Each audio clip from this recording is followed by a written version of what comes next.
So guys, ito yung tinubong. O yan, so binigay ito sa akin kahapon. So ito try natin.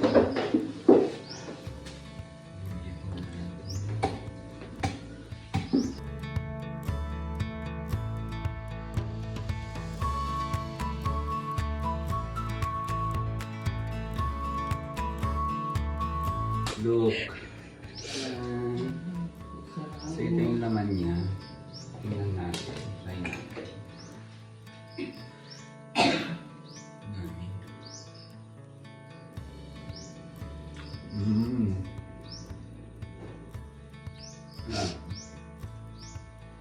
Yan ang buko.